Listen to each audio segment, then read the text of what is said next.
ขอนอบน้อมต่อพระรัตนตรัยแก้วเจ้าสามประการน้อมเอาคุณพระพุทธเจ้าคุณพระธรรมเจ้าคุณพระสังฆเจ้าจงมาปกเก่าเกษาปกห่มรักษาครูบาอาจารย์พระมหาเถระพระเถรานุเถระเพื่อนสหธรรมิกสหพรหมจารีทุกรูปทุกองค์โปกห่มรักษาศรัทธาสาธุชนคนเฒ่าคนแก่อีป่ออีแม่ตั้งหลายที่ติดตามรับฟังรายการเสียงธรรมแสงอรุณจากเครือข่ายคลื่นสีขาวเพื่อชาวประชาวันนี้ออกอากาศจากวัดทุ่งเศรษฐีอำเภอเวียงปะเป้าจังหวัดเชียงรายเป็นการจัดรายการนอกพื้นที่เป็นรายการถ่ายทอดสดออกจากนอกพื้นที่โดยทีมงานของครูบาอาจารย์ในเครือข่ายคลื่นสีขาวถวายความเคารพท่านผู้อำนวยการเครือข่ายคลื่นสีขาวท่านพระครูอภิวัฒนวิกรมครูบาอาจารย์ตลอดถึงครูบาอาจารย์ทุกรูปทุกองค์ที่หมุนคลื่นมาติดตามรับฟังรายการเสียงธรรมแสงอรุณในยามเจ้านี้ทุกวัดทุกวาโดยความเคารพอย่างยิ่งศรัทธาสาธุชนคนเฒ่าคนแก่อีป่ออีเมตทั้งหลายการที่เฮาได้รับพักผ่อนในค่ำคืนที่ผ่านมาแล้วตื่นเจ้าขึ้นมาได้มีโอกาสฟังน้ำฟังธรรมอันเป็นสิ่งที่เป็นที่ยึดเหนี่ยวของจิตของใจของมนุษย์คนเฮาธรรมะของพระพุทธเจ้าถูกนำมาเผยแผ่โดยพระสงฆ์องค์สังฆเจ้าครูบาอาจารย์ในเครือข่ายตั้งแต่ตีสามมาตะกี้ได้ฟังโทรศัพท์ศรัทธาพี่น้องจากลำปางทั้งแม่ทะก็ดีพี่น้องตังลีละปูนได้โทรมาหาครูบาอาจารย์ว่าได้รับฟังรายการตั้งแต่ตีสามจนฮอดประเดี๋ยวนี้เนาะก็ต้องชื่นชมกับศรัทธาญาติโยมที่มีความมานะภาคเพียรบาต่างจากครูบาอาจารย์เช่นเดียวกันครูบาอาจารย์อาจจะต้องเปลี่ยนกันหลายรูปหลายองค์เพราะการจัดรายการนี้เป็นการจัดรายการที่ต่อเนื่องมันยาวไปเราจะชั่วโมง2 ชั่วโมงศรัทธามันก็บางครั้งบางทีเสียงมันจะแหบจะแห้งไปบางครั้งบางทีข้อมูลติดเตรียมไว้อาจจะบัดตรงประเด็นเป็นไปตามวัตถุประสงค์จากนั้นก็จะต้องมีเวลาจัดรายการประมาณว่าชั่วโมงก็ดี2 ชั่วโมงก็ดีเนาะวันนี้ตอนเช้ามาตื่นมาก็ได้พบกับตุลุงปิอายของอาตมาอูกันเล่นเนาะท่านอาจารย์ชัยวัฒน์นาคเสโนหรือว่าตุลุงยองเปิ่นมีมานะพยายามสถาตื่นแต่เจ้านะสถาอาหารเปิ่นจัดรายการตีสามนั้นเปิ่นตื่นตั้งแต่เที่ยงปลายตีหนึ่งตีสองถ้าตื่นแล้วเปิ่นก็ลุกขึ้นมาดูแลตัวเองแล้วก็มาเตรียมตัวเข้ารายการจัดรายการนะไม่ใช่ว่าตีสามปุ๊บก็ตื่นตีสามมาจัดรายการบ่เหมือนกับศรัทธาญาติโยมวันนี้ถ้าตื่นตีสามปลายก็จังมันหมุนบิดเครื่องปิดเปิดวิทยุฟังเนาะก็ว่ามีปัญหาอย่างแต่คนจัดรายการนั้นก็ต้องตื่นเจ้ามารออันสถานีเปิดสถานีเตรียมตัวสัก5 นาที10 นาทีจากนั้นก็เข้ารายการใช้เวลาเนาะใช้เวลาพอสมควรในการเตรียมตัวอย่างต่างๆก็ต้องชื่นชมกับสิ่งที่ครูบาอาจารย์ได้มีความตั้งอกตั้งใจโดยเฉพาะตุลุงยองเนี่ยเปิ่นก็อายุก็นักอาละแล้วนะแต่ก็ตื่นเจ้าทุกวันมีความมานะภาคเพียรมีความพยายามในการเผยแผ่เปิ่นบอกว่ามันหุมใจมันฮักใจมันหุมอยากจะสร้างประโยชน์ให้กับตัวเองตัวกับศรัทธาญาติโยมตัวอันนี้ก็เป็นสิ่งที่น่าเคารพนับถือศรัทธาฟังกันทางเจ้ามาแล้วเนาะตะกี้ก็ครูบาอาจารย์ในเครือข่ายของเฮาที่เป็นผู้ที่ถือว่าสำคัญเนาะในการที่ทำให้เครือข่ายได้เกาะกลุ่มรุมรากันตลอดถึงไปประสานงาน กับสถานีวิทยุต่างๆที่เปิดออกอากาศอยู่ในพื้นที่ที่ศรัทธาญาติโยม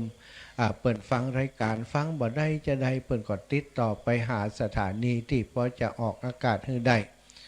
ก็ไปหากันก็ได้สถานีในเครือข่ายสถาที่ออกอากาศให้บางช่วงเวลานี้เป็น24 25สถานีบางช่วงเวลาก็อาจจะเป็น5-6สถานีแต่ครอบคลุมพื้นที่เยอะอยู่นะเจ้าวันนี้เนาะก็ขอบคุณไปถึงยังสถานีวิทยุแต่ละที่แต่ละแห่งติก็สัญญาณเกี่ยวสัญญาณก้องสัญญาณออกไปออกอากาศ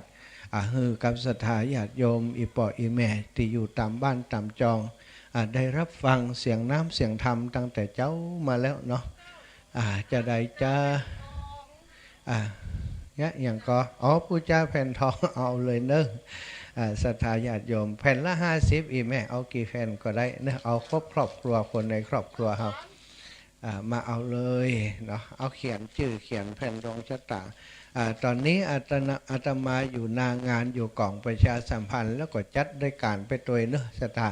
ก็อูจาถึงพี่น้องทั้งบ้านในตีอยู่ตีบ้านตัวพี่น้องตีมาร่วมบุญในตอนเจ้านี้ตัวบรรยากาศตอนเจ้านี้เนอะก็จะเป็นการทำบุญตักบาตรประเดี๋ยวนี้ศรัทธาอีแม่อีปอดทั้งหลายได้เตรียมตัวกันที่จะตักบาตรแล้วเนาะเดินต่างมาถึงแล้วก็เป็นพี่น้องบ้านเฮาเนาะแล้วก็พี่น้องที่อยู่แถวแม่ไข่จานเวียงปะเป้าที่ได้ประชาสัมพันธ์บอกกล่าวตั้งสถานีวิทยุไปเปิดทราบข่าวก็จะมาร่วมบุญร่วมกุศลตัวตอนนี้ก็ได้เดินทางมากันหลายคนหลายท่านหลายผู้หลายคนแล้วเนาะตะกี้อูค้างไว้เรื่องการขอบคุณสถานีวิทยุต่างๆที่เปิดออกอากาศถ้าบ่มีปอเลี้ยงเอียงคำคนใจดีใจงามตั้งหลายบ่มีครูบาอาจารย์เจ้าที่มีสถานีวิทยุได้มาทำงานร่วมกันเป็นเครือข่ายได้มาทำงานเป็นกลุ่มเป็นคณะแบ่งปันข้อมูลแบ่งปันเวลากันในการจัดรายการอาตมาภาพเองสถาก็ดูแลรายการอยู่ตั้งจังหวัดลำปางดูแลรายการให้กับตั้งครูบาอาจารย์อยู่ตั้งปุ้นเนาะก็ได้มอบเวลาของวัดบุญยวาสวิหารซึ่งเป็นสังกัดที่อาตมาได้ไปทำงานร่วมกับหลวงปู่พระราชธรรมาลังการไปรับใจเปิ่นอยู่หั่นไปอยู่ที่อุทยานธรรมพระสุนทรมุนีก็พอดีที่วัดบุญยวาสวิหารหั่นเป็นสถานีวิทยุของมหาวิทยาลัยสงฆ์นครลำปางก็เลยอู้กับผู้บริหารของสถานีว่าขอเวลาให้กับเครือข่ายคลื่นสีขาวได้ออกรายการได้จัดรายการโดยเพื่อจะให้เกิดประโยชน์ในการเผยแผ่พระธรรมคำสอนซึ่งเป็นนโยบายส่วนหนึ่งของมหาวิทยาลัยจุฬาลงกรณ์ของจังหวัดลำปางเราอยู่แล้วดังท่านผู้อำนวยการสถานีท่านดร.จิรศักดิ์ปันลำท่านอาจารย์บวรวิทย์เนาะท่านอาจารย์ดร.มหาบวรวิทย์แล้วก็ทีมงานหลายท่านด้วยกันน้องอนุพงษ์ตาจินะน้องนัทน้องแอมน้องหลายท่านด้วยกันที่ดูแลพอกอยในเรื่องเทคนิคก็ดีในเรื่องของการประชาสัมพันธ์ของการบริหารก็จัดสรรเวลาอย่างตะกี้พี่น้องตังเมทะมาว่าโทรอันฟังจากตังวัดบุญยวาสนั่นเนอะอินะสถานี106.50 เมกะเฮิรตซ์วัดบุญยวาสออกอากาศออกไปถึงวังจิ้นบุญสถาถึงวังจิ้นถึงศพปราบถึงตังแม่เมาะแม่ทะห่างชัดเกาะขาครอบคลุมพื้นที่ไก่พอสมควรก่อนนับว่าเป็นสถานีวิทยุติกทำให้เกิดประโยชน์นักหนาในเรื่องของการศึกษาในเรื่องของการเผยแพร่โดยเมตตาธรรมของหลวงปู่แล้วก็ทีมงานผู้บริหารของมหาวิทยาลัยสงฆ์นครลำปางวิทยาลัยสงฆ์นครลำปางศรัทธาญาติโยมได้ผลิตนักศึกษาที่เป็นพระภิกษุเนาะแล้วก็เป็นฆราวาสหลายรุ่นมาแล้วเนอะจบกันไปหลายพันคนแล้วสร้างประโยชน์คุณูปการให้วงการสงฆ์ของจังหวัดลำปางเฮานักหนาส่วนใหญ่พระสงฆ์องค์สังฆเจ้าในจังหวัดลำปางของเฮาก็ได้จบปริญญาปริญญาตรีปริญญาโทปริญญาเอกกันนักหนา เนื่องจากมีวิทยาลัยสงฆ์นครลำปางตอนนี้รู้สึกว่าเปิดกำลังเปิดรับสมัครอยู่ในหลายหลักสูตรด้วยกันแล้วก็รับคฤหัสถ์ญาติโยมโอ้บอกค่อยมีเวลาไปห่ำไปเฮียนไก่เฮียนตีลำปางหันใดเนอะอีปออีแม่ท่านสอทอท่านผู้ใหญ่ท่านผู้ช่วยโอ้ท่านนายกท่านกำนันไปเฮียนกันหลายสถาถึงพุทธศาสตร์บัณฑิตครุศาสตร์บัณฑิตแล้วก็การเมืองการปกครองรัฐศาสตร์นี่ก็มีสถาเหยก็ไปเฮียนได้บัดเดียวนี้มหาวิทยาลัยเปิ่นตั้งอยู่ที่แยกเกาะคาเนอะสถาแยกเกาะคาหันถ้าสถาเดินทางไปกรุงเทพก็อยู่ซ้ายมือถ้าลุกกรุงเทพมาก็จะอยู่ขวามือโอ้อาคารสีแดงปลึงอยู่หันเหมือนวัดใหญ่ๆอยู่ที่หันสักแห่งหนึ่งสถาญาติโยมก็แวะไปได้ที่มหาวิทยาลัยสงฆ์นครลำปางขอบคุณผู้บริหารทุกคนเนาะแล้วก็ตั้งสถานีวิทยุที่ฮับสัญญาณเป็นประจำก็อย่างเช่นวัดไฟหินสถานีวิทยุวัดไฟหิน 104.50 เมกะเฮิรตซ์วิทยุเพื่อการเผยแพร่พระพุทธศาสนาการศึกษาและวัฒนธรรมวัดไฟหินโดยผู้อำนวยการสถานีท่าน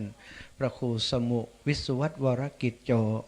เป็นผู้ที่บูเบื้องหลังการทำงานของเครือข่ายคลื่นสีขาวอีกท่านหนึ่ง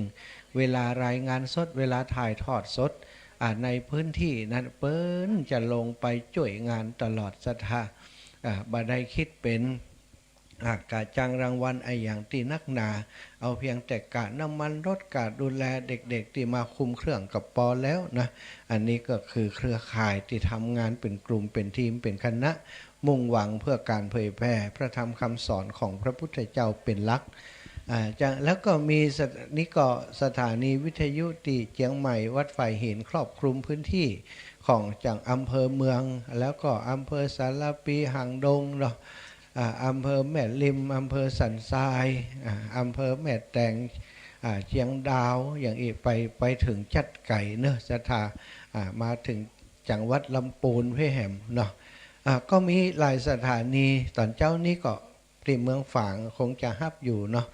ของหลวงปู่ท่านพระครูสุจิตานุรักษ์วิทยุเพื่อการเผยแพร่พระพุทธศาสนาคณะสงฆ์อำเภอฝางโดยหลวงปู่หลวงพ่อพระครูสุจิตานุรักษ์นะวัดห้วยตองซักแหมสถานีหนึ่งโอ้หลายสถานีถ้าเรื่องสถานีก็ยาวไปเนาะและที่สำคัญที่เวียงป่าเป้าแม่ไข่จานเท่านี้เฉพาะอำเภอเวียงป่าเป้ามีเป็น 2-3 สถานีเวียงป่าเป้าเรดิโอสถานีอื่นๆนะดอยหมอกแหมเนาะ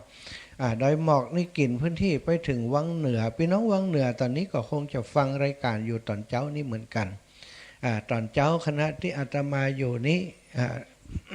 เข้ารายการอยู่นี้สถาอีปออีแม่บางส่วนก็โอ้ตะกี้ท่านอาจารย์ห้องลุกปลุกตื่นแล้วรับลูกเจ้า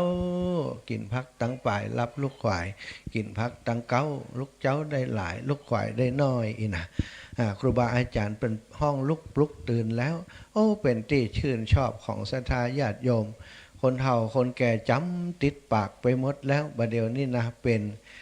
เปิดห้องว่าเป็นเอกลักษณ์ของท่านอาจารย์เวลาตื่นเช้ามานั้นศรัทธาญาติโยมก็บางคนก็ติดนะต้องคือท่านอาจารย์เปิดห้องลุกตื่นก่อนถึงจะลุกนะถ้าอาจารย์เปิดลุกเน้อลุกละได้ยินคนเฒ่าบางคนว่ารอฟังเสียงอาจารย์ห้องลุกนี่นะคนเฒ่าตังบันนากวางนาฟานนี่ไปปะกันอาตมาก็ไข้หัวใจว่าจะได้อันต้องรอเปิดห้องมันเหมือนกับว่าเหมือนกับพ่อแม่ที่เคยห้องเฮาเนี่ยห้องถึงวันก็เลยมันคุ้นเสียงนั้นถ้าเปิดห้องก็ตื่นละวะความจริงตื่นก่อนแล้วแต่พอเปิดห้องลุกเน้อกันลุกละเพราะกรรมติเปินว่ามันกินใจจะได้ลูกเจ้าได้ลายลูกขวายได้น้อยนะรับลูกขวายทำให้ลูกหลานเป็นหนี้เป็นข้าเปิ้นกลัววะเปิ้นจังต้องตื่นเหก่อนอันนี้เนาะอันนี้ก็เป็นเอกลักษณ์ของครูบาอาจารย์แต่ละรูปแต่ละองค์ซึ่งในลำปางบกรนี้อาตมาก็ว่าเปิ้นจะฟังกันนักกันหลายก็จ้าพอได้ไปจัดรายการที่ลำปางถามเปิ้นก็ว่าโอ้ฟังมาเมินแล้วอย่างท่านพระครูอภิวัฒนวิกรมพระท่านตุลุงยองเนี่ยหู้จักก่อนที่จะหู้จักอาตมาก่อนสตาเพราะอาตมาเพิ่งมาจัดรายการกับครูบาอาจารย์เมื่อ ปีที่แล้วนี่บ่ได้นะซึ่งก็ดีใจเนาะพอได้ฟังอย่างอันเฮาในฐานะที่เป็นลูกศิษย์ลูกหาติดตามดูแลครูบาอาจารย์จัดรายการรวมขับเปิ่นแล้วได้ฟังว่าโอ้คนลำปางคนพี่น้องบ้านเฮาฟังกันนักหนาเวลางานมีงานบุญงานกุศลบัดเดี๋ยวนี้ก็อาศัยเครือข่ายอย่างเอียสถาเป็นเครือข่ายใยแมงมุมเป็นเครือข่ายบุญเป็นสะพานบุญให้กันและกันเปิ่นจัดการจัดงานกันที่ไหนอย่างดอยนางแก้วม่อนสีสองเมืองเนี่ยโอ้พี่น้องตังเมืองแปะเมืองน่านเนาะลำปางลำปูนพะเยาเชียงรายก็ได้มารวมกันให้กันหอมนะสถามาหอมเปิ่นเนี่ยอย่างก็หอมเปิ่นกูอย่างกูไปเปิ่นแปลงเจดีย์ก่อเจดีย์แปลงพระธาตุละคำพระเจ้าปิดทองพระเจ้าก็ได้ช่วยเปิ่นงานหลายช่วงหลายเวลาติดทำงานกันติดอยนางแก้วหม่อนพระศรีสองเมืองหั่นอ่านรายชื่อของศรัทธาญาติโยมก็มาจากทุกที่ทุกแห่งเช่นเดียวกับงานทำบุญในครั้งนี้ก็เหมือนกันการที่มาช่วยกันเนาะช่วยพี่น้องบ้านทุ่งเศรษฐีในการวางศิลาฤกษ์ศาลาการประเรียนศาลาปฏิบัติธรรมศาลาการประเรียนของวัดทุ่งเศรษฐีที่นี่ก็ถือว่าเป็นงานในเครือข่ายของคลื่นสีขาวเนาะโดยการนำของหลวงปู่พระครูปฏิภาณธรรมทินซึ่งเป็นครูบาอาจารย์ที่ท่านอาจารย์พระครูอภิวัฒนวิกรมก็เคารพนับถือเป็นตุปู่ตุลุงเป็นครูบาอาจารย์รูปหนึ่งแล้วก็เป็นทีมงานในการเผยแผ่อยู่ที่เวียงป่าเป้าเป็นผู้ที่เป็นที่ปรึกษาเป็นผู้ที่ดูแลเมตตาลูกหลานอย่างมากเลยหลวงปู่ที่นี่ก็นอนหลวงปู่เปิ่นมาปะมาหันสถาเป็นจัตตานาบุญของพี่น้องบรรทุงเศรษฐีเฮาหลวงปู่เปิ่นแวะไปธุระที่ไหนสักตีหนึ่งเปิ่นแวะมาเปิ่นมาหันเปิ่นกำลังถมดินเข้ามาไถ่ถามครูบาอาจารย์พระสงฆ์องค์สังฆเจ้าที่อยู่ที่นี่โอ้ท่านพระอาจารย์เจ้าอาวาสที่นี่ก็เล่าให้เปิ่นฟังบอกให้เปิ่นทราบเล่าให้เปิ่นฟังว่าวัดของเฮาที่นี่กำลังสร้างกำลังแปลงกำลังถมดินแล้วก็มีปัญหาเรื่องศาลาเป็นหมอดเป็นปวกเป้าสปะสวดมนต์ก่อนลำบากทำบุญก่อนลำบากฉันเข้าอยู่หมอดตกมายุบนี่นะขี่หมอดหลวงปู่มหันต์ใส่หลวงตามหันต์ใส่ก็เลยปรึกษากับลูกศิษย์ลูกหาแล้วก็ครูบาอาจารย์ในเครือข่ายโอ้พอรับทราบข่าวกันก็มีจิตใจกรุณาที่จะมาช่วยเหลือประกาศออกไปปรากฏว่ามีคนมาช่วยกันถมดินศรัทธาญาติโยมโอ้เป็นจัตตานาบุญได้นะบุญตึงเปิ้นตึงตัวอาตมาก็พลอยฟ้าพลอยฝนได้บุญกับครูบาอาจารย์ได้มาร่วมกันร่วมงานกับพี่น้องหลวงตาบ้านทุ่งเศรษฐีในความจริงนั้นพี่น้องบ้านทุ่งเศรษฐีตั้งอกตั้งใจจะทำกันเองก่อยเนี้ยก่อยทำไปเรื่อยๆบ่ได้ไปบอกบุญที่ไหนบ่ได้ทำดีกาพระป่าบ่ได้ไปออกรับการบริจาคจากที่ไหนก่อยเก็บก่อยออมกันมามีกินมีทานมีงานประเพณีต่างๆก็เอามา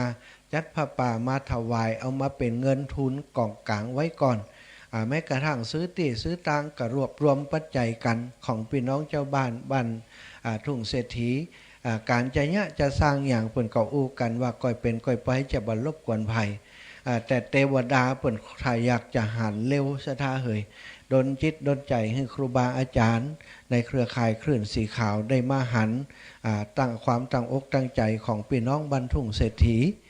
ก็เลยได้ไปไปจ่าออกอากาศกันไปก็ปรากฏว่าไม่กระทั่งการถมดินมีพี่น้องในเครือข่ายได้หอมสตังหลวงปู่มาจนหลวงปู่บอกว่าเปาะเนอะเต็มแล้วว่ามีดินแล้วเต็มแล้วว่าสุดท้ายก็ได้ดินถมไปถึงจนสุดเขตสุดตีของพื้นที่ที่ได้ซื้อไว้เป็นวัดเนาะวัดทุ่งเศรษฐีของเราที่นี่หลังจากนั้นทางครูบาอาจารย์ก็มาดูสถานที่ว่าควรจะเนี้ยจะแปลงอายังก่อนอายังหลังการแปลงวัดแปลงวาดีอย่างหนึ่งศรัทธาถ้าเป็นตีใหม่อย่างอีนี่มันสามารถกำหนดได้ว่าจะแปลงอายังตรงไหนวางแผนวางผังกันไว้คือดีตรงนี้จะเป็นศาลาการประเรียนตรงนี้จะเป็นศาลาไล่ศาลาเป็นหอประชุมตรงนี้จะเป็นโบสถ์เ เป็นวิหารเป็นเจดีย์เป็นกุฏิเป็นห้องครัวเป็นห้องฉันเป็นห้องน้ำห้องท่านมันได้วางแผนไว้เนาะซึ่งประเดี๋ยวนี้การเริ่มต้นก็รู้สึกว่าจะเข้าที่เข้าตังแล้ววันนี้จะมีการวางศิลาฤกษ์วางศิลาฤกษ์ศาลาการประเรียนสถานปฏิบัติธรรมทุ่งเศรษฐีสันต๋อศรัทธาพี่น้องที่ฟังอยู่ตังบ้านยังตันอยู่เนอะถ้าอยู่ตังวังเหนือนะก็มาตันอีแม่ปาเอารถกันมาสักกันนึงมารวมกันวันนี้อย่างอาจารย์ว่าไปตะกี้ไผจะเอาแผ่นตองแผ่นดวงแผ่นชะตาแผ่นดวงแผ่นชะตานี้มาใส่ไว้ที่ฐานเนาะฐานศิลาฤกษ์นี้ก็จะตันอยู่วันนี้โอ้ถ้ามาวันพวกเปิ่นยกฝาปิดเสร็จแล้วมดชิดเนอะแกะให้เจ้าจิมเจ้าจะเอาของดีมาใส่จะเอาแผ่นดวงมาใส่ไผ่จะยะเฮเนาะแม่วันนี้มาตันอยู่เจ้าอยู่เนาะพิธีเพิ่นจะเริ่มตอนบ่ายเพิ่นเนอะพิธีจะเริ่มตอนแม่อุ้ยจะตานให้ปอแหละนิมนต์อาจารย์อยู่พุ่นก็ท่านอาจารย์เจ้าอาวาสมาอาจารย์หยังตานสตังบ่ได้มาเขียนอีแม่เขียนได้ก็บ่ได้ถ้าเขียนได้เขียนให้ตู้จิมอีแม่ชื่อหยังตู้กำไม้แล้วมันบ่ใครสวะนะเขียนบ่ได้ก็อีแม่ชื่อพี่ไอ้มาเขียนเฮากับว่าใจอย่างอันมันออกอากาศเดี๋ยวมันจะขาดตอนอีแม่จะหอมเอาเขียนใส่นี่ให้เพิ่นเดี๋ยวจะประกาศตอนนี้เนอะศรัทธาญาติโยมอีแม่ที่มารอใส่บาตรเนาะรอสักกรรมนะตอนนี้พี่น้องหมู่เฮาก็ยังทยอยมากันอยู่ก็มีเนอะก็ตอนเจ้านี้จะตักบาตรทักษิณานุปทานให้ญาติเขียนเลยให้ญาติพี่น้องที่เพิ่นล่วงลับมรณาไปสู่ปรโลกไปนาโดยศรัทธาญาติโยมการทำบุญใหญ่การกินใหญ่ตันหลวงนั้นการเริ่มก่อร่างสร้างแปลงศาลาการประเรียนถือว่าเป็นบุญใหญ่ศรัทธาจะเป็นเสนาสนะที่จะได้ใจประโยชน์นักหนาคนที่ทำบุญที่เป็นเจ้าภาพที่ให้ที่ห้อมมาก็จะได้บุญได้กุศลได้อานิสงส์มหาศาลทีนี้ผู้ที่เป็นเจ้าที่เจ้าตั้งเจ้าเขตเจ้าเด่นแต่เก่าเดิมมาก็ดีศรัทธาพี่น้องบรรสันต่อของเฮาที่เคยร่วมบุญร่วมกุศลกันในการเป็นเจ้าภาพซื้อที่ดินก็ดีบางพ่องก็ยังอยู่บางพ่องก็จากไปแล้วบางพ่องบางทีเป็นคนติดต้นคิดเป็นคนติดดำริเริ่มแต่ได้เสียชีวิตไม่เอาใส่นี้ก่อนเสียชีวิตจากไปแล้วท่านผู้ใหญ่ได้เอาหีบมันมาใส่จิมเนอะสตังมันอยู่ตั้งนอกก็จะได้บุญได้กุศลโดยศรัทธาพี่น้องที่ลูกหลานที่กำลังสร้างนี่เนาะฉะนั้นก็จะต้องทำทักษิณานุปทานให้เพื่อนชื่นชมยินดีให้เพื่อนดีอกดีใจเหี่ยก่อนตะคืนที่ผ่านมาก็มีการสาธยายสวดมนต์บทสำคัญศรัทธาสวดธรรมจักรปวัตนสูตรซึ่งเป็นสูตรแรกที่องค์พระบรมศาสดาสัมมาสัมพุทธเจ้าได้แสดงพระธรรมเทศนานำมาเปิดเผยเป็นพระธรรมเทศนากันแรกเนาะเป็นสูตรแรกในพระพุทธศาสนาฉะนั้นก็ตะคือชมรมน้อยหนานชมรมเปิดห้องว่าสภาวัฒนธรรมคณะกรรมการสภาวัฒนธรรมของอำเภอเวียงป่าเป้าของเฮาเปิ้นก็ได้มาป้าเยาวชนป้าคนเฒ่าคนแก่อีป่ออีแม่ทายกทายิกาผู้ปฏิบัติธรรมของเวียงป่าเป้าของเฮาเนาะได้มาสวดมนต์สาธยายพระธรรมจักรปวัตนสูตรคือเป็นสิริมงคลแก่สถานที่นี่วันนี้ตอนเจ้านี้เนาะพิธีก็จะเป็นการทักษิณาก่อนเนาะอีปออีแม่แล้วก็เปิดโอกาสให้ศรัทธาญาติโยมบางเตื่อเปิ่นเดินทางมาจากเชียงใหม่จากลำพูนจากเมืองฝั่งชัยประการแม่อายถาดตอนพุ่นนะบัดใจมาใกล้ๆนะมันก็จะอาจจะใช้เวลาในการเดินทางสักหน่อยก็เลยเลื่อนเวลาขยับเวลาวางศิลาฤกษ์นี้ไปเป็นช่วงเวลาของตอนบ่ายถ้าเนี้ยตอนเจ้าศรัทธาเหยมันชุกละหุกสะปะสะเปดนะพ่องก็โอ้อีแม่บัดตันนะปุจาอันนี้แม่ก็อย่าบัดได้เนี้ยกำเตื้ออันรักที่จะปักอันในตีในตางในเขตในเดนแม่ก็ยังบัดได้กำเตื้อศรัทธาพี่น้องใครตีใครได้นะใครเป็นเจ้าภาพที่ดินถวาย ไว้กับวัดสันต่อเนอะถวายไว้กับวัดสันต่อของเฮาวัดทุ่งเศรษฐีที่นี่โดยเฉพาะที่ดินที่จะแปลงศาลาที่จะวางศิลาฤกษ์ในวันนี้นะเปิ้นแบ่งไว้เป็นตารางเมตรเป็นตารางเมตรเป็นตารางเมตรพี่น้องจะปูจาตารางเมตรละ300ต่ออันเด้อศรัทธา300ถ้า500ได้2ตารางเมตร ลดกึ่งเลยนะ ถ้า2ตารางเมตรเนาะตารางเมตรละ300เนอะศรัทธาเอาง่ายๆกับศรัทธาบ่เอาเก้าบ่เอา10อย่างละเรียกว่าเป็นการพรเนาะก็เป็นอยู่ตารางเมตรละ300พี่น้องศรัทธาทั้งหลายที่อยากจะเป็นเจ้าภาพเจ้าศรัทธาด้วยกันพี่น้องลำปางถ้าใครได้ใจเปิ้ลโทรมาหาอาตมาก็ได้แต่จะไปลืมใจคืนนะ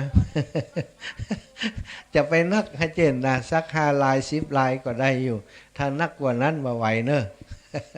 ถ้าเป็นเจ้าภาพเป็นเจ้าภาพติดินเนาะหรือว่าจะให้หอมพิเศษก็เปิ่นก็ได้เนาะอีปอยอีแม่ที่ฟังรายการเป็นประจำที่เคยฝากอาตมาทำบุญเป็นประจำโทรมาก็ได้โอ้อีม่อยแม่จะร่วมวางศิลาฤกษ์กับวัดทุ่งเศรษฐีนะสันต่อก็แจ้งบอกมาเนอะศรัทธาญาติโยมพี่น้องทั้งหลายแจ้งบอกมาเลยเอาอีปอยอีแม่ไผ่มีลูกมีเต้าทารกาเด็กน้อยให้บอกคำบอกคืนเนอะบัดเดี๋ยวนี้ได้ปุจจายันท้าวเวสสุวรรณอีแม่หอมหยังแผ่นเงินแผ่นทองแผ่นละ50 บาทอีแม่2 แผ่น100นะลดราคาฮึเอาเขียนชื่อเฮียเนอะแผ่นละ50โอ้ลังกาแต่ว่าพี่น้องลังกามา2 คนฟังขึ้นแต่เขินพี่น้องลังกามาแหมเนอร์วันนี้ตัวไปอยู่บัจเจไกลพี่น้องตากก็พี่น้องแม่สวยอาศัยบนอีแม่ใส่ไหนพี่น้องตากก็มาพี่น้องดอนชัยเนาะอำเภอแม่สวยก็มาวันนี้ก็คิดว่าพี่น้องทางแม่สวยจะมาแหมหลายคนนะเพราะเปิ่นฟังจากรายการเนี้ยแล้วก็อยากจะมาร่วมบุญร่วมกุศลการวางศิลาฤกษ์เป็นรากเป็นฐานเป็นสิ่งสำคัญศรัทธาการจะก่อร่างสร้างแปลงอะไรยังก็ตามหลักในการก่อร่างสร้างแปลงในพระพุทธศาสนาเปิ่นจะต้องมีการวางศิลาฤกษ์ศิลาฤกษ์เป็นฤกษ์เป็นดวงในการก่อสร้างสถานที่นั้นๆบัดเดี๋ยวนี้แผ่นฤกษ์แผ่นดวงเปิ่นก็ทำมาเรียบร้อยแล้วศรัทธาเป็นแผ่นฤกษ์แผ่นดวงของการสร้างศาลาการประเรียนที่วัดทุ่งเศรษฐีของเฮาที่นี่โดยเฉพาะพี่น้องศรัทธาจะมาปูจาแผ่นละ50 บาทเขียนชื่อเฮาติดเหียเขียนชื่อวันเดือนปีเกิดนั่นคือดวงชะตาของเฮาใส่เข้าไปแล้วเปิ้นจะบรรจุไว้ที่ฐานไว้บรรจุไว้ที่ฐานของศิลาฤกษ์เนาะตอนบ่ายพอพิธีเริ่มก็คือเปิ้นก็จะยกแผ่นศิลาฤกษ์ยกขึ้นไปวางไว้ในส่วนที่สูงสุดแล้วก็จะปิดฝาสิ่งที่จะใส่เข้าไปตั้งในได้มีอย่างห้องมีเหรียญมีพระมีสิ่งศักดิ์สิทธิ์วัตถุมงคลต่างๆติดศรัทธาญาติโยมเปิ่นเอามาให้มาหอมเอามาใส่เป็นหัวใจเป็นสิ่งสำคัญเป็นฐานซึ่งต่อไปตั้งบนนั้นจะเป็นฐานของพระเจ้าศรัทธาตั้งบนศิลาฤกษ์นั้นตั้งบนก็จะเป็นพระเจ้าพระประธานในศาลาการประเรียนจะประดิษฐานอยู่ตั้งบนเพราะฉะนั้นแผ่นฤกษ์แผ่นดวงชะตาของเฮามีพระเจ้าอยู่ตั้งบนคนตั้งหลายทำบุญต่อไปตั้งหน้าเปิ่นทำบุญสุนทรทานมากินมาทานที่นี่เปิ่นมากราบไหว้สารูปเป็นปากของพระสัมมาสัมพุทธเจ้าซึ่งแผ่นฤกษ์แผ่นดวงของเฮาอยู่ตั้งลุ่มหั่นเฮาก็พลอยได้บุญได้กุศลเนาะกับเปิ่นโดยเนอะศรัทธาญาติโยมทั้งหลายแล้วก็นอกจากมีแผ่นดวงชะตาแล้วก็ยังมีไม้ลักนะศรัทธามีลักที่จะตอกเป็นห้องว่าเสาเป็นลักมงคลที่จะตอกลงรองรับแผ่นศิลาฤกษ์ในฐานของศิลาฤกษ์นั้นเป็นกองฮือปูจาเนอะ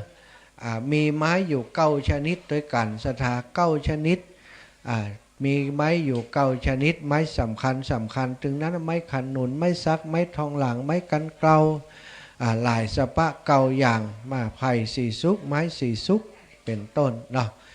ทรงบาดาลใจสถา9 ชนิด9 อย่างด้วยกันเปิ่นเอาเป็นแพ็คเลยใครจะปูจาชุดหนึ่ง300 บาทเนาะอันนั้น300 บาทนะลักนั้น300 บาทแล้วก็มีส่วนของติดินสถาพี่น้องจะบริจาคติดินร่วมกับตังหมู่บ้านเปิ่นเนอะร่วมบริจาคที่ดินกับหมู่บ้านเปิ่นก็ในราคาที่บาแปลงนะสถาตารางเม็ดละ300เนอะเอาโมติประเมินราคาที่ดินมาหันแล้วโอ้ไอยังมาถูกได้ว่าไอ้นะอันนี้ก็เอาใจกับศรัทธาญาติโยมเป็นการร่วมด้วยช่วยกันเนาะถ้าอู้ถึงราคาแต่มันก็บ่ได้นะอันนี้ราคาตามจตานาบุญเพื่อจะให้อีปอยอีแม่ได้มีชื่อเสียงเรียงนามในการถวายที่ดินเฮือกับการแปลงศาลาในครั้งนี้ตารางเม็ดละ300เนอะอันนี้ก็จะพอให้แม่ย่าเหี่ยสัก1 ตารางเม็ดของตัวเก่าเหี่ยตารางเม็ดให้ครอบครัวเหี่ยสักตารางเม็ดเนาะศรัทธาญาติโยมการทำบุญสุนทรทานเขาต้องก่อยสะก่อยสมไปเปิ่นบอกว่าจิตใจที่เปิดรับการทำบุญนั้นเป็นจิตใจที่ดีที่งามเหมือนกับคนที่มีโอ่งน้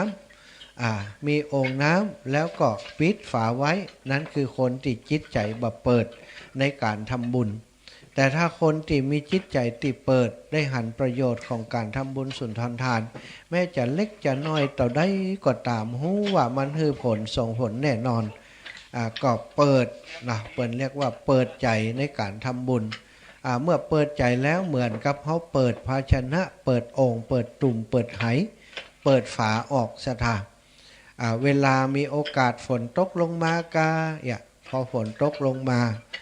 น้ำก็ก่อยตกลงไปในโอ่งของเฮาทีละยศทีละยศหรือว่าเฮาตวงลิ้นมามันบัดทีละยศและหลายๆยศรวมกันโอ้เป็นน้ำลิ้นตกลงไปในโอ่งก็ล้นพระแล้วเต็มแล้วสถาแต่ถ้าเขาบอกเปิดองค์แล้วถ้าเขาบอกเปิดใจในการทำบุญทำกุศลบาหันประโยชน์ในการทำบุญทำกุศลเหมือนกับคนที่มีองค์บ่ได้แล้วบอกเปิดฮับน้ำที่จะไหลเข้ามามันก็เป็นองค์ที่ใจประโยชน์อย่างบ่ได้แห้งขอดไปบ่มีประโยชน์อย่างการเกิดมาในโลกมนุษย์เทวดายังอิจฉานะพี่น้องทั้งหลายเทวดายังบ่สามารถจะได้ทำบุญสุนทรทานได้กินได้ทานอย่างเฮาเทวดานี้จะไปบรรลุอรหันต์บรรลุเข้าถึงพระนิพพานนั้นเป็นบ่ได้สถาเพราะว่าการที่จะเข้าสู่พระนิพพานในคติของพระพุทธศาสนาตามคำสอนของพระพุทธเจ้านั้นจะต้องพิจารณาหือหันทุกในอริยสัจก่อนเทวดาเสวยสุขอย่างเดียวลูกอายุก็บ่ใจเหมือนมนุษย์คนเฮาอยู่ได้เป็นหมื่นปีสถาสัตว์หมู่เทวดาก็เลยส่วนใหญ่ก็จะประมาทแล้วก็อยู่สุขสบายอย่างคนเฮาทั้งหลายเนี่ยสถาถ้าเฮาอยู่สุขสบายมันก็บ่ได้ขวนขวายเพื่อจะบรรลุธรรมขวนขวายเพื่อจะพ้นจากทุกข์นะเทวดาเปิ้นก็เหมือนกันแต่คนเฮาทั้งหลายนั้นมีทุกข์ลุมเล้าเฮาอยู่หลายอย่างหลายด้านหลายประการก็เลยต้องหาวิธีทางในการที่จะพ้นจากความทุกข์ความทุกข์มันเกิดทางใดเนาะเกิดทางร่างกายเกิดทางจิตใจร่างกายทางมันเกิดทุกข์อะไรยังโรคภัยไข้เจ็บเกิดขึ้นก็รักษาแต่ทุกข์ทางใจนั้นศรัทธาไปหาหมดหาหมอบ่ได้ต้องมาหาพระพุทธเจ้าอย่างเดียวต้องเอาน้ำเอาธรรมคำสอนของพระพุทธเจ้ามาพิจารณาอย่างเดียวเพื่อได้หันการเกิดการแก่การเจ็บการตายตั้งอยู่ในความบ่ประมาทมีโอกาสบ่ได้ก็สร้างสมปุญญาบารมีเศรษฐีมีสตังศรัทธาตามนิทานอดีตนิทานที่ครูบาอาจารย์ได้นำมาเล่าให้ศรัทธาญาติโยมได้ฟังผ่านมาหลายครั้งหลายคราวอย่างวันนี้ก็มีนิทานที่มาเล่าให้ฟังคนเฮาถ้าบ่มีบุญวาสนาถึงจะได้สิ่งวัตถุที่จะทำให้ตัวเองมีทรัพย์มีสินก็บ่สามารถจะกัดจะกินได้ด้วยว่าตัวเองบ่มีวาสนากลับกลายเป็นว่าสิ่งนั้นไปตกถึงมือคนอื่นผู้มีบุญที่บ่ได้ขวนขวายอย่างสักอย่างสุดท้ายบุญก็ลอยไปหา ได้เป็นราชามหากษัตริย์เนาะติสถาพี่น้องได้ฟังตะกี้ผ่านไปตอนนี้รอสกรรมเนอะอีปออีแม่ตั้งหลายเปิ่นรอมาตักบาตรศรัทธาญาติโยมท่านผู้นำหมู่บ้านต้องขอชื่นชมยกย่องโอ้ขยันขันแข็งเนี่ยการกุยางว่างตรงนั้นไปตรงนั้นว่างตรงนั้นไปตรงนั้นผู้ช่วยสารวัตรก็ดีพี่น้องต่างปน้อยปนานพี่น้องบ้านสันต่อของเฮาพี่น้องวัดทุ่งสนะศรัทธาวัดทุ่งเศรษฐีนี่เอากันเป็นการแต่ศรัทธาอาตมาหันการช่วยงานกันยังมีกำลังใจโอ้ที่เฮาเองก็เสียสละเวลามาช่วยเปิ้นมาหันความสมัครสมานสามัคคีเปิ้นยิ่งมีกำลังใจอยากจะช่วยอยากจะดูแลเปิ้นไปตั้งหน้าแหมติ๊กนะก็ต้องดีใจเนอะกับพี่น้องบรรสันต่อของเฮาโดยที่ครูบาอาจารย์มาแล้วเปิ้นก็ดีใจตัวเปิ้นชื่นชมยินดีตัวท่านพระครูอภิวัฒนวิกรมเปิ้นเป็นคนตั้งเวียงป่าเป้าเฮานี่และได้ไปสร้างคุณงามความดีเนาะไปนำศรัทธาสาธุชนต่างจังหวัดตั้งเชียงใหม่ตั้งเชียงรายหลายที่อื่นเนาะสร้างสิ่งที่เป็นถาวรวัตถุในพระพุทธศาสนาหลายที่หลายแห่งไปสร้างวัดวาอารามเริ่มจากวัดปากทางเจริญแล้วก็ไปถึงวัดวาอารามในพื้นที่อำเภอต่างๆในจังหวัดเชียงใหม่ตลอดมาที่ผ่านมาก็มีโอกาสได้มาสร้างบุญบำเพ็ญบุญญาบารมีที่พระธาตุ42เมืองครูบาอาจารย์ก็นำศรัทธาญาติโยมหลายพื้นที่มาช่วยกันสร้างพระธาตุ42เมืองสร้างศาลาพระเจ้า42เมืองร่วมกับครูบาอาจารย์ตั้งเวียงป่าเป้าของเฮาแล้วก็เป็นโจกจตาวาสนาติดนำปาฮือครูบาอาจารย์เปิ้นได้มาช่วยศรัทธาที่วัดทุ่งเศรษฐีที่นี่มาตามจตานาบุญแต่ศรัทธาญาติโยมฟังเรื่องราวต่างๆที่แรกอาตมายังคิดว่าโอ้ศรัทธาพี่น้องบ้านสันต่อของเฮาบ้านทุ่งเศรษฐีไปขอเปิ่งบุญเปิ่นโลไปแจ้งให้เปิ่นทราบโลอีนะแต่บัดใจเป็นว่าโอ้ครูบาอาจารย์เปิ่นมาหันด้วยตัวของเปิ่นเองมาพบมาปะด้วยตัวของเปิ่นเองด้วยความบังเอิญด้วยเป็นบุญเป็นโชคชะตาเป็นวาสนาที่มันจะได้ติดทุกท่านทุกคนตลอดถึงครูบาอาจารย์จะได้มาทำร่วมกันก็เลยได้มาอุปถากอุปถัมภ์กันอย่างที่ศรัทธาญาติโยมได้หันตอนเข้าพรรษาปีก่อนได้ถมตีถมตังออกวาสาแล้วเสร็จการเสร็จงานม่อนพระ42เมืองแล้วเนาะก็ได้ดำริเริ่มในการที่จะสร้างศาลาปฏิบัติธรรมศาลาการประเรียนคือกับตังวัดสันต่อวัดทุ่งเศรษฐีของเฮาที่นี่วันนี้ก็จะเป็นฤกษ์งามยามดีแล้ววันที่8เดือน8ค่ำวันที่8เดือน8อาตมาอูเลนตะวาว่า888เนอะศรัทธาญาติโยมนี่นะไผ่ก็ดียิบไว้สักใบเนอะถ้ามี มีก็อีแม่888ฮะมี82ตัวกะเอาฮือเฮาใบเอาเนอะศรัทธาญาติโยมนะมันต้อง8นะถ้ามันออก83ตัวก็เฮกันทั้งบ้านทั้งเมืองนั่นนะแต่ว่าถ้าเอาเลข83ตัวนี้อีแม่จะไปตดเนอะ ถ้าตดเราขาดทุนนะ83ตัวมันบอกเคยออกกำเตือเท่าวันนี้เลิกงามยามดีเลิกเป็นมงคลดีบดีก็จะทำให้อีปออีแม่ทั้งหลายมีโจกภัยทั้งหลายมีโจกจะไปลืมเนอะมาร่วมบุญร่วมกุศลกันกับครูบาอาจารย์ที่นี่นะ888เนาะเลิกงามยามดีวันนี้ศรัทธาพี่น้องที่ฟังอยู่ตังวันตันอยู่เนอะใครจะตักบาตรก่อนให้จะตันอยู่นะอีแม่ยืมก่อนเดี๋ยวจะไปหื้อสัตว์โอ้ใจดีแล้วเดี๋ยวไปหื้อเนอะศรัทธาพี่น้องทั้งหลายเพื่อนจะตักบาตรกำเดียวก็จะตักบาตรแล้วตอนนี้ศรัทธาญาติโยมบางท่านบางผู้บางคนก็อาจจะอยากจะโทรมามาจาก็เปิดเวลาให้โทรสักน้อยกันแล้วกันสัก10 นาทีเนอะ080844173173เบอร์ของอาตมาภาพพระมหาสมชาติชาตะปัญโยศรัทธาญาติโยมบางพ่องก็จดบัตรตันกำเตือก็มีนะบางเตือคนเฒ่าคนแก่อีแม่จดได้2ตัวอีแม่จดได้3ตัวนะ5ตัวเรือแฮมตัวจดเห็นเนอะ0808841731 44173จัดง่ายนะถ้ามันของปากมันก็จะง่ายอยู่เนอะเสถาเอามาแล้วเจริญปอนยมแม่นวลเจ้าภาษาเจ้าจากเทพเสด็จเนาะอยากไปได้ไปก็เพื่อนขอยกมืออนุโมทนาเนอะโอ้ได้เลยได้บุญไปเลยเนอะสาธุสาธุเจริญปอนปันกันคนน้อยก่อนเนอะแม่เนอะเจ้าเจริญปอนเต้าไก่ขันดีเนอะโยมแม่นิดโยมแม่นิดเจ้ามึดแม่คอยน้อยแม่ใครจะไปยุ่งแม่จะได้เป็นตองมันอ๋อดีกะมากะอีแม่หูตีแล้วยัง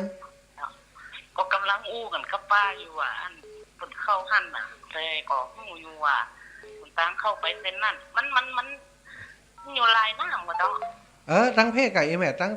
อีแม่ลูกตั้งไรมาตั้งงานแม่ขจารก็ว่าลูกแม่สวยมั้ยลูกเวียงเชียงไฮ้ก็ว่าเวียงหยังเวียงปะเป้านี่กะฮะเวียงปะเป้านี่กะอีแม่อยู่เวียงปะเป้าอีแม่จากเวียงปะเป้ามาตั้งซ้ายมืออีแม่ใช่แม่จะหันอันนี้อยู่เปิ่นปักอันธงชาติปักธงเทียวอย่างตลอดได้แม่ข้างต่างก็จะหันแล้วก็เข้ามาตามต่างนั้นเนอะค่อย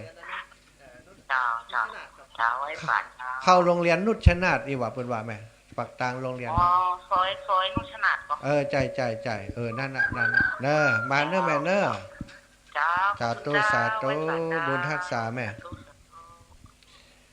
เจริญปอนโอ้พี่น้องสีโพธารามมาแหมแล้วแม่ฟังเจ้าบ่ได้มาเนาะอยู่ไก่บ่ได้มาเนาะเจ้าบ่เป็นหยังอีแม่อนุโมทนาได้บุญด้วยกันเนอะเจ้าสาธุเจ้าบุญรักษาอีแม่เจริญปอนเจ้าโยมแม่อำพรโยมแม่อำพรมาก็วันนี้ได้มาอยู่กะไปแต่ว่านะเจ้าวันนี้ฮะถามวันนี้นะบอกมาเลยอีบิดเลยแค่บิดลูกแอกแค่ละการอยู่เจ้าวันนี้ไปแต่เจ้าไปแต่ว่าแล้วเจ้าดีแล้วขอบคุณอีแม่เนอะขอบคุณแทนครูบาอาจารย์เป็นตัวเจ้าขอบคุณนักหลายๆนะแม่นะเจ้าสาธุบุญรักษาเอาเจริญปอนพี่น้องตังบันโทเนาะบันโฮงหลับปูนเนอะแม่ลิปะเหมือนแล้วเจ้าไว้สาฮะเจริญปอนถ่ายทอดนี่อยู่นะเจ้าฟังถ่ายทอดอยู่เนาะเหมือนกับอยู่ที่เพศด้วยกันเจ้าแม่อยู่รายการขนาดเจ้าแม่อนุโมทนาพระพุทธเจ้ากลับมาเนาะเจ้าได้บุญด้วยกันเจ้าแม่ถ้าถึงวันนะแกเนาะเจ้าขอบคุณเจ้าแม่เจ้าเจริญปอนโยมแม่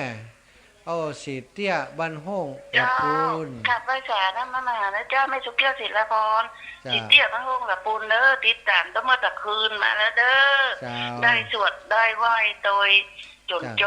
บเจ้ามาเจ้านี่ก็ตั้งเมื่อตี 3มาแล้วเด้อเจ้าขอบคุณอีแม่เนาะตลอดเด้อบัดได้ปล่อยก็ขออนุโมทนาบุญโดยเด้อเจ้าสาธุกราบไหว้สาธุเจ้าสาธุแม่สุดแก้วศิลาปอนเจริญปอนโยมแม่อายุ84ปีเด้ออันนี้อยู่ดอยสะเก็ดฟังดูเด้อได้ฟังดูจะเจ้าแล้วลูกดีกายแม่นึ่งข้าวแล้วยังไม่อยู่แม่ฟังลูกออกอากาศบัดได้นึ่งข้าวใช่กันนะบัดได้ไปหอมเป็นยังไงบัดเป็นยังกะอนุโมทนาไปก่อนเจ้าเปิ่นกดยังใจเนี้ยอย่างแฮมหลายอย่างอยู่อีแม่เนาะมันน่ามีโอกาสกำลังได้ไปหอมกันโอกาสตึงมีอยู่ไป เปิดฝาหม้อไว้เถอะเปิดฝาหม้อตั้งใจไว้จึงมีโอกาสเนาะสาธุบุญรักษาเนื้อแม่เน้อเจ้าศรัทธาญาติโยมเน้อเปิ่นก็โทรมาฮื้อกำลังใจเนาะมาบ่ได้ก็บ่เป็นอย่างเน้อ0459อาตมาฮับบัตันตะกี้โทรมาแห่ใหม่เน้อ0459พี่น้องตังเวียงปะเป้าพี่น้องที่อยู่บ้านไกลเรือนเคียงตินีตอนนี้เปิ่นก็จะทำพิธีทำบุญตักบาตรเน้อรอแหมสัก 2-3 นาทีก็จะเริ่มพิธีแล้วเจริญปอน0459เจ้านมัสการเจ้าเจริญปอนจากตั้งได้เบอร์ใหม่กาได้เบอร์ใหม่เบอร์เก่านั่นนะอ๋อไผ่จ้าว่าเสียงหายไปเองแม่บ่ได้ยินไม่ได้ยินเสียงอีนะอู้กะอีแม่หันดับปิ้งเห็นน่ะเจริญได้ยินแล้วอีแม่อู้เลยอันนี้จากจะอู้ตั้งสายได้ตอนนี้สายตะพุ้งและสายตะเพสายนี้กะสายอีแม่นี่กะบ่เดี๋ยวนี้กะยมปียมปีพิสมัยกะเข้าผมมองว่านี่ปนูกระตะปูนไก่เนาะบ่เฮาบ่ได้บันทึกเบอร์อีปีไว้เฮาเลยบอกว่าไฟเป็นไฟห้องอีแม่อย่างเดียวสาธุเป็นคนเพกะลูกหลานสาธุเจริญพรอีปีว่าต่อเลยเจ้างงอยู่แต่ว่าส่งจ่ายไปละดีกะดีละเนาะขอบคุณอีปีเด้อขอโทษยมปีตะคืนบ่ได้จัดรายการช่วยกันสักกามสาธุบุญรักษายมปีเจริญปอนยมแม่เรือนแสนต่อแม่เรือน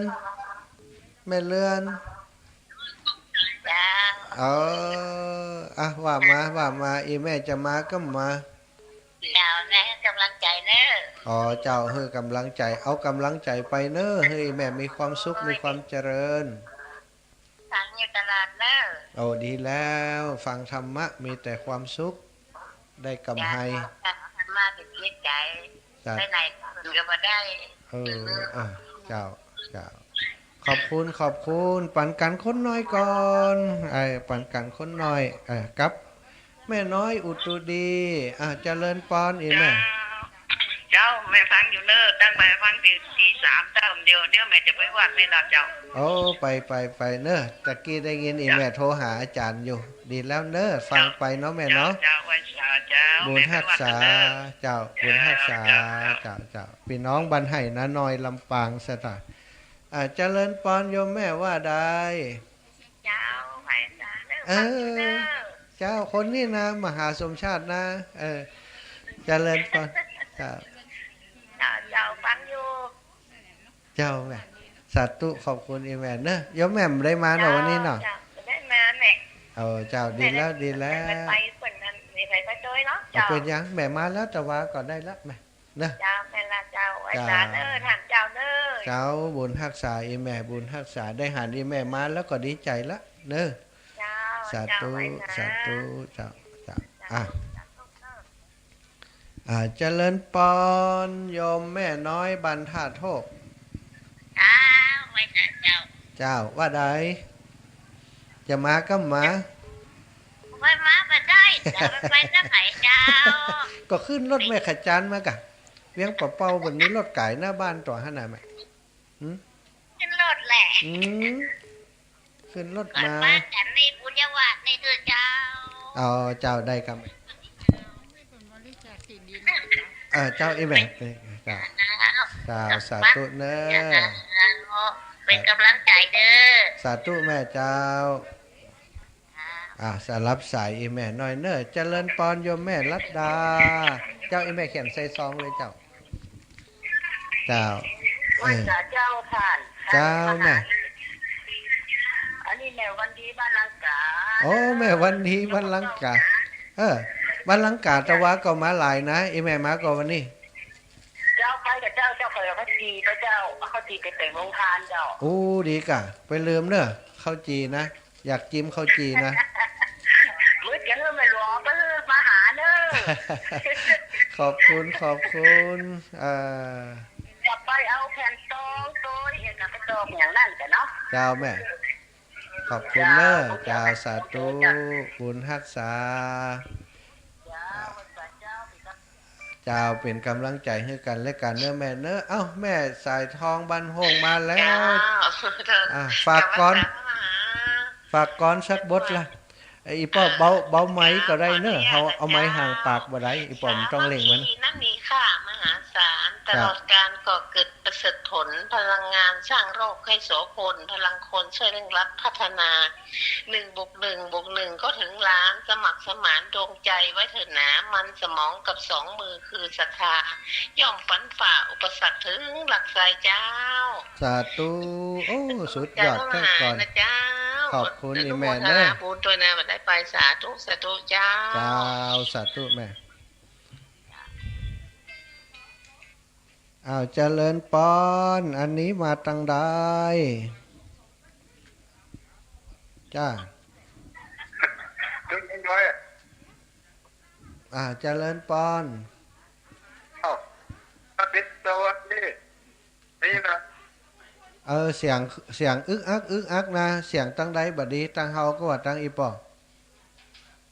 ได้ยินก็ได้ยินได้ยินแล้วปออูต่อเนื่องไปเลยว่าใดยศสิ่งคำปอหยังบุญเช่นวิจารเถินในอาจารย์500มาต่อใดก็500กะพ่อบุญเย็นแม่วิคำปอเดี๋ยวก่อนเนอะเดี๋ยวเขาจะโทรกลับหาอีปอเอานะมีสายเข้ามานี่เดี๋ยวเขาโทรกลับหาปอเนอะบอกเบอร์บ่อยบอกเบอร์บ่อยอีปอบอกเบอร์บ่อยๆเดี๋ยวโทรกลับหาปอ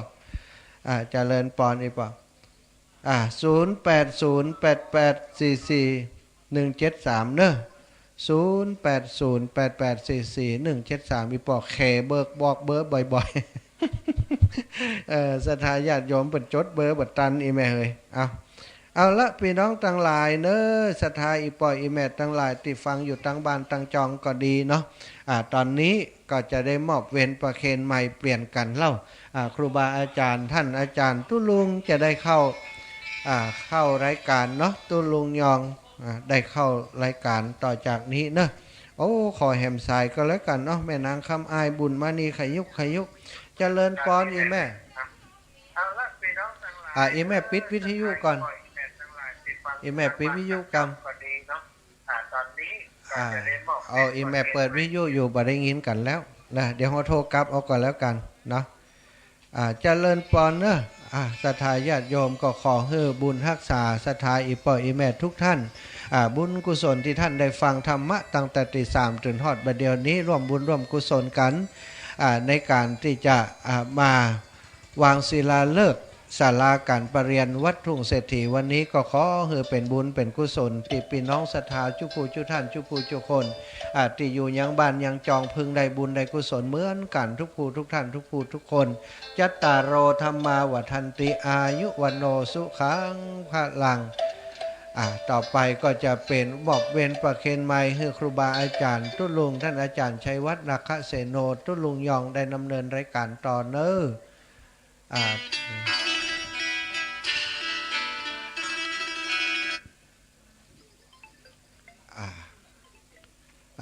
ตุลุงหยุดตั้งใดจ้าเนอะตุลุงจะได้เข้ารายการต่อจากนี้เนอะศรัทธาญาติโยมฟังโทรเข้ามาเตือนตอนนี้อีแม่ฟังโทรจากเดี๋ยวจะโทรกลับเ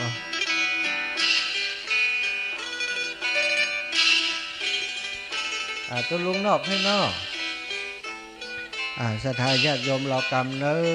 รอกรรมก็เดียวก็จะทำพิธีทำบุญตักบาตรเนาะวันนี้จะทักษิณาเฮกับญาติกาที่เป็นล่วงลับมรณาไปสู่ปรโลกไปนานเนอะศรัทธาอีปออีแม่ก็มาล้อกันแล้วเนาะดีใจเนอะกับศรัทธาพี่น้องบ้านเฮาวันนี้ตักบาตรแล้วก็บ่ต้องกลับบ้านเนอะกินข้าวต้มด้วยกันนี่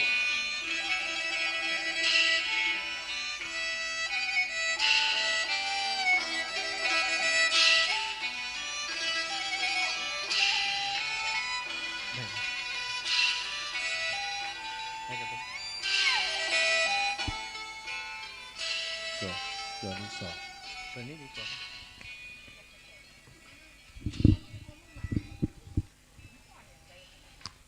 ตอนนี้ก็ใกล้เวลาที่จะได้ประกอบพิธีทางศาสนา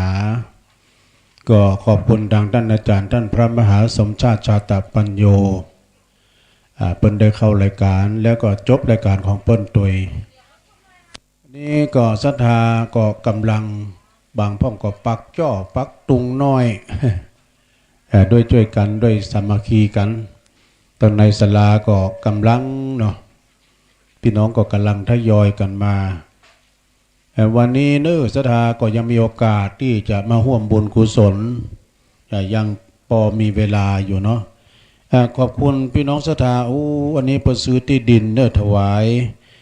กับสำนักสงฆ์ทุ่งเศรษฐีเต็ม300อันใหม่มีแม่จันดีเนื้อแม่จันดีตุ้ยปัญญาบ้านป่าเมือดเนื้อร่วมทำบุญมาแต่1-2เนาะขออนุโมทนาเนื้อที่ได้ร่วมบุญกุศลด้วยกันเพราะฉะนั้นก็ศรัทธาญาติโยมที่กำลังมาก็ดีใส่ขันศีลขันสุมาใส่ขันแก้วทั้ง3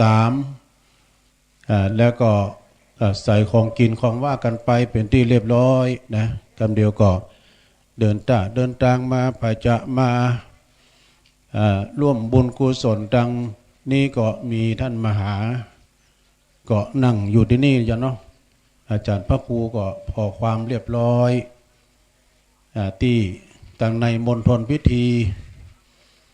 มณฑลพิธีที่ตั้งในที่เราจะได้วางศิลาฤกษ์เป็นตารางนั้นก็จะได้เป็นตารางที่เราจะได้ปักหลักเรียกว่าเป็นการปักมุดเสาเข็มน้อยที่จะได้ปูจาและเอาไปปักกันที่หั่นไม้มงคลเนอะญาติโยมทั้งหลาย9ชนิดที่ท่านพระมหาได้ประกาศไปเจริญปรโยมเนอะเอาญาติโยมไผ่จะปูจาตังแผ่นดวงเลิกนะมาจะลึกบันทึกชื่อก็ตอนนี้ว่างเนอะญาติโยมหรือว่าจะมาปูจาไม้หลักดินกีด้วยบดินกีนั้นก็ก้อนละ19หรือว่า5ก้อน100นะจะได้เอามาก่อสร้างห้างแปลง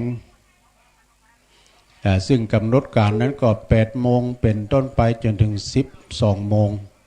เปิดโอกาสให้พี่น้องศรัทธามาปูจากันโฮงตานนักหลายเนอะศรัทธาญาติโยมตะกี้ตุลุงเมยยื้อพอช่องระหว่างเสาเต็นท์นี่นะมีปี5-6เจ้าบ่เนอะวันนี้นี่โฮงตานนี้มีเป็น100ก็หาเนาะมีนักด่าป่าป้านศรัทธาญาติโยมทั้งหลายเนี่ยเพราะว่ามากินตัวมาตานตัวก็ช่วงตอนเช้าวันนี้ที่เราได้มาร่วมบุญกันนี่รถป้อมมีที่จอดประกันทึด